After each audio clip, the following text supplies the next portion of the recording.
Hi guys, নতুন একটা blog আসলাম, একটা নিউ ব্লগ। সবাই দেখতেছিলাম কী হয়। আজকে যাচ্ছি বাড়ি, তার কাছ থেকে বাড়ি যাচ্ছি। এদিকে ঘাট পার হয়ে বাড়ি থেকে অনেক দূরে, 23 কিলোমিটার দূরে থাকে আছে বর্তমানে আজকে। তার রাস্তাটা এতই খারাপ, এদিকে একবার ভাড়া করেছে, তাও আর কি এদিকে গাড়ি ঘোড়া ভেঙে দিয়েছে আর কি। তো যেতে যেতে গেলে দেখি,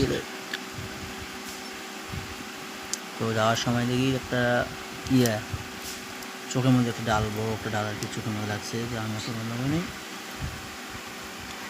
বড় একটা বস্তা আমার নিচে ঝুলে আছে। এখন আসলাম ঘাট পাড়ে, প্রায় ঘাট পাড়ে এসে গেছি। আর অবদান লাগবে 1 মিনিট মতো সময় লাগবে ঘাট পাড়ে আসতে। তো দেখুন, আমি ভিডিও করতেছি, ওই মেয়েরা দেখে যে কী করতেছে, আমাকে ভিডিও করতেছে নাকি।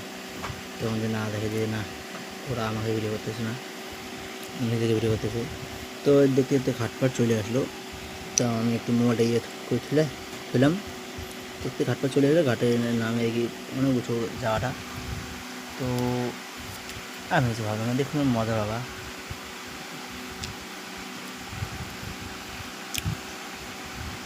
এখন ছাগলগুলো কী জঙ্গল যাইতেছে ওই দিকে, মানে অনেক দিন থেকেই যায় ওই জায়গার মধ্যে, লোকের মধ্যে অনেক দিন থেকেই যায়।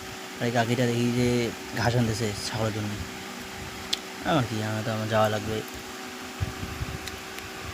তো মামাটা গাড়িটা ঢোকাইলো, ভিডিওটা করলাম, করার পরে একটু ভিডিওটা বন্ধ করলাম। সবসময় তো ভিডিও অন করা ঠিক না, তো একটু বন্ধ করে দিয়ে তারপর আবার ভিডিওটা অন করলাম। দেখালাম দেখো নদীর পানি আজকে আবার বাড়ছে, কালকের থেকে আজকে নদীর পানিটা আজকে একটু আবার বাড়ছে অনেকটাই। দেখুন শ্যাওলাগুলো আসতেছে, ঘাটটা এত বড়। তো আমরা আসলাম লুকা পাড়ায়, আসলাম খাইতে টাটা কোম্পানির মাল খাইতে। টাটা কোম্পানি খেয়ে দিয়ে গেলাম, টাটা কোম্পানি খেলাম, পান খেয়ে চলে গেলাম। শেষ হলো, খাওয়া শেষ করার পরে একটু দেখি যে মামাটা ইয়ে করতেছে, টাকা দিবে দোকানে, টাকা খাইছি, দোকানে টাকা দেওয়া লাগবে না। তার সেকেন্ড নিয়ে আমার বলে নে খা খা। মামা হয় তাও হয় যে সেকেন্ডটা খা, তাহলে কীরকম মামা ভাবো। টাটা, বাই বাই, আজকে আমাদের